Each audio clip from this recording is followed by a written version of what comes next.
Recently मेरे दादाजी मुझसे बोले, बेटा हमारी जिंदगी का सबसे बेस्ट समय हमारा बचपन होता है। ये बोलकर वो अपने डायपर में हगने लगे। तो मैंने इस बात पे थोड़ा गौर किया और मुझे पता चला कि यस, बचपन सच में बहुत रैंडम होता है। बचपन में एक बार साइकिल की चेन चढ़ाते समय मेरा हाथ आ गया, तो मैं भाग के अपने अपाहिज दोस्त को भी ले आया कि उसके भी हाथ आ जाए। बचपन में मुझे मेरी दादी का चरित्र सही नहीं लगता था, क्योंकि वो मुझे डेली नया तारा दिखा के बोलती थी वो तुम्हारे दादाजी है। बचपन में मैं थोड़ा भोला भी था, ऐसे फालतू किसी को उंगली नहीं करता था, वरना फिर मैं 9 तक ही गिन पाता था। एक तो तब कोई भी आके गिनती पूछ लेता था, और उंगली करते समय गिनना कितना मुश्किल होता है पता है। बचपन में मैं और मेरा भाई हमेशा WWE देख के लड़ते थे, क्योंकि माँ बाप की जायदाद लड़ने लायक थी नहीं। एक तो मेरा छोटा भाई बचपन में बहुत शांत स्वभाव का था, बेचारा स्कूल में भी सीनियर से बुली होता था। हाँ, वो सीनियर मैं ही होता था।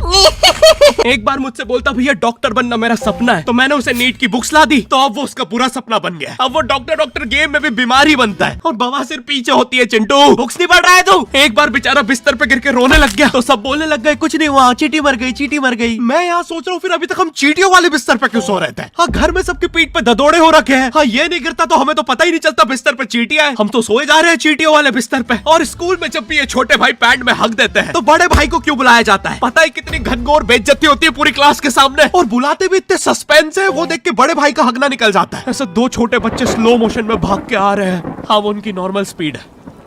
मैं देखता हूँ मेरे भाई को क्राइम सीन से 2 पियून पकड़ के ले जा रहे हैं। उसे ब्राउन रंगे हाथों पकड़ लिया गया। मेरे भाई ने मुझसे जाते जाते कहा, मुझे फंसाया जा रहा है।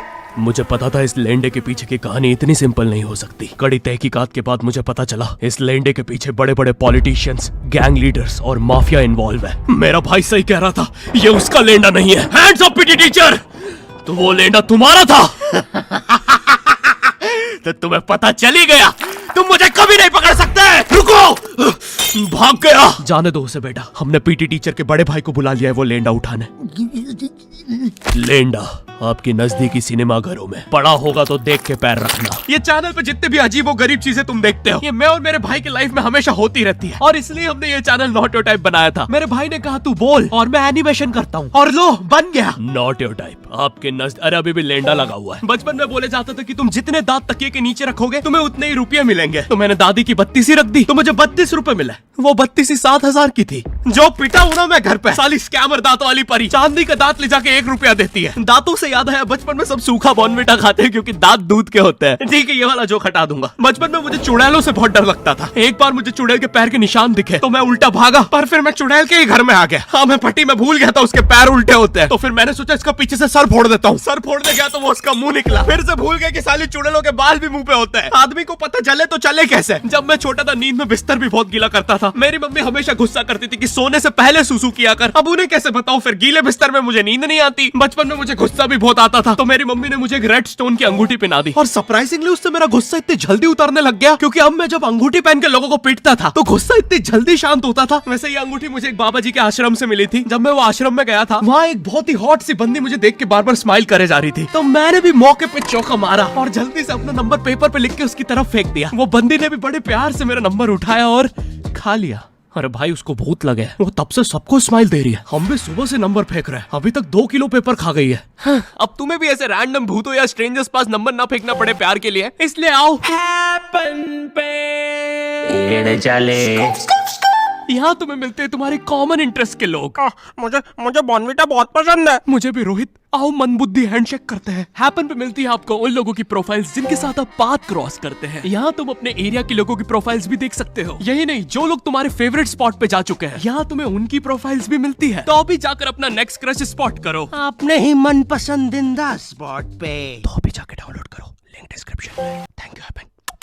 बचपन में मेरी मम्मी हमेशा बोलती रहती थी कि बाहर जाके खेलो। अब बाहर मेरे मोहल्ले के बच्चे भाई वो ऐसे अजीब अजीब से गेम्स खेलते थे। कहीं ड्रैगन फ्लाई में रस्सी बांध के उसको पेट बना लिया है, कहीं नंगे भाग रहे टायर के पीछे लकड़ी मारते मारते। मेरी मम्मी को उन पे दया आ रही है कि बेचारे गरीब बच्चे किसी भी चीज से खेल लेते हैं, फिर हमारी कार पलट जाती है। हाँ, वो टायर हमारी कार का था। और मुझे एक बात बताओ, चक्के से खेलने पे वो गरीब कैसे कंसिडर हो रहे हैं? क्या पता उनने कार खरीद के चक्का निकाला हो, क्या पता लैम्बोर्गिनी के चक्के से खेल रहे हो। नहीं, तुम्हें कैसे पता चल रहा है वो गरीब है या अमीर? और एक चक्के से इतनी सारी एक्टिविटी करेंगे ये लोग। कभी चक्के में रस्सी बांध के झूला बना दिया, कभी झूले से फिका के खुद को लूला बना दिया, कभी लूले पे झूला बांधकर हुला हू बना दिया। ये इतने हरामी बच्चे थे, इनके साथ कोई भी घर नहीं खेलता था, क्योंकि घर ये जुए में लगा के हार जाते हैं। ये वो बच्चे जिन्हें तुम रिमोट कंट्रोल कार भी दोगे तो उसकी मोटर निकाल के पंखा बनाएंगे। एक बार इन्होंने रिमोट कंट्रोल रिमोट बनाया था। तुम अगर इस रिमोट पे बटन दबाओगे तो इस रिमोट पे बटन दबेगी, बस ये लोग मकर संक्रांति के दिन पतंग भी लूटते थे दुकानों से। पतंग से याद है मैं बचपन में अपने दोस्त जनक के साथ बहुत पतंग उड़ाता था। जनक गुजराती था और गुजराती लोग तो बहुत बड़े पतंगबाज होते हैं। वो लोग गला काटने के बाद भी काहे पोचे चिल्लाते हैं। जनक मेरे घर पे इतना बड़ा गिर्रा लेके आता था पतंग उड़ाने। उस पर पता नहीं कितने 1000 किलोमीटर का मांझा लपटा होता था। हम दोनों का सपना था उस गिर्रे की पूरी ढील देना। एक बार तो गिर्रा खाली होने ही वाला था पर वो पतंग तो घूम के हमारे पीछे से आ गई। हमने हमारी ही पतंग काट दी। तो इस बार हमने सोचा पतंग पूरी परपेंडिकुलर उड़ाएंगे, स्ट्रेट। हमने 2 घंटे ढील दी। वो मांझे में वेव सिग्नल आने लग गए प्राचीन भाषा में। हमें लगा हमने एलियंस ढूंढ लिया बट फिर धीरे से वो सिग्नल क्लियर हुआ। हमें पता चला हमने कोई नासा का 100 मिलियन का टेलीस्कोप काट दिया।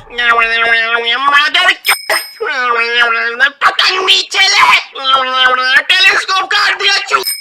नासा का टेलीस्कोप जैसे ही नीचे गिरा बच्चों से पहले विसरो ने लूट लिया। बहुत वियर्ड था, इतने सारे बुड्ढे छत कूद के भाग रहे थे। एक तो जनक के मांझे में इतनी सारी गठाने होती थी। वो मांझा इतना भारी हो जाता था हम चौथे माले से पतंग उड़ा रहे, वो दूसरे माले पे उड़ रही है। बचपन में बोला जाता है किसी भी स्ट्रेंजर से बात नहीं करते, तो फिर मैं इशारे करता था। तो फिर दादी मेरे चरित्र पे सवाल उठाती थी। दादी से याद है पुराने जमाने में एंटरटेनमेंट के लिए कुछ होता नहीं था तो लोग 7-7, 8-8 बच्चे पैदा कर लेते थे ताकि उन्हें जायदाद पे लड़ता देख मजे ले सके। मेरे पापा के 5 भाई और 4 बहनें हैं, टोटल 9 बच्चे। मेरी दादी ने जिंदगी के 9 साल बस बच्चे दिए। दादी ने 9 साल तक पेट में इतनी लाते खाई है उनके अंदर से एब्स आ गए थे। मेरी दादी लिटरली अंदर से टूट चुकी थी। उनका इतनी बार ऑपरेशन हो रखा है उनको डॉक्टर ने टाकों की जगह चेन लगा दी थी। भाई आज के जमाने में तो इतने बच्चे कोई पैदा नहीं करता, उल्टा अबॉर्शन करवा लेते हैं। और यस मैं अबॉर्शन बोलूंगा क्योंकि मुझे जेल नहीं जाना। एक तो इंडिया में भी अबॉर्शन करवाना लीगल है लेकिन बच्चे का जेंडर जानना इलीगल है। मतलब तुम मार तो सकते हो लेकिन किसे मार रहे हो ये पता नहीं कर सकते। तो देखो अब रिस्क कितना बढ़ गया है। क्या पता अंदर शेर बैठा हो या कोई बड़ा गैंगस्टर, क्योंकि तुम्हें तो पता नहीं है तुम किसकी सुपारी दे रहे हो। क्या पता वो अंदर बंदे लेके बैठा हो। बचपन में सबके मम्मी पापा डराते हैं मस्ती मत करो वरना बोर्डिंग स्कूल भेज देंगे। और मुझे बोर्डिंग स्कूल से इसलिए डर नहीं लगता था कि मैं वहां जाके अपनी फैमिली से दूर हो जाऊंगा। मुझे बोर्डिंग स्कूल से इसलिए डर लगता था क्योंकि वहां पे वो बड़े दांतों वाला ईशान अवस्थी होता है। मैंने पहली बार जब तारे जमीन का ट्रेलर देखा था तो उसमें वो पागल बच्चे ने आतंक मचा रखा था। फिर मैंने मूवी का नाम पढ़ा तारे जमीन पे। मुझे लगा बिछाए होंगे इस पागल को पकड़ने के लिए, शॉक वॉक देना होगा तारों से। इसके तो दांत भी इतने बड़े हैं सारी तारे काट देता होगा। मुझे ट्रेलर देख के लगा कोई एक्शन मूवी है, आमिर खान जोकर बना हुआ है। मुझे लगा यही तारों का जाल बना के पकड़ेगा पागल को। हाँ ट्रेलर देख के तुम्हें क्या ही समझ में आएगा। एक शॉट में आमिर खान बोल रहा है आपके बच्चे को डिसलेक्सिया है, फिर अगले ही शॉट में जोकर बन के बड़ा मछलियाँ उड़ती क्यों नहीं। फिर मुझे लगा ये शायद अपने माँ बाप को बोल रहा था। और दया तो मुझे उस लंगड़े बच्चे पे आती है जिसके बगल में ईशान अवस्थी को बिठा दिया था। वो बेचारा उठ के भाग भी नहीं सकता। और मैंने तो सुना था बोर्डिंग स्कूल में बस नॉटी बच्चे जाते हैं, तो फिर इस बेचारे गाय से बच्चे को क्यों यहाँ भेज के रखा है। कहीं ऐसा तो नहीं इसके पहले पैर थे और ये बहुत मस्ती करता था तो माँ बाप ने पैर तोड़ के इधर भेज दिया। बस भाई मेरा हो गया है आज का। अगर तुम्हें वीडियो पसंद आई तो यार लाइक मारो। एम करते हैं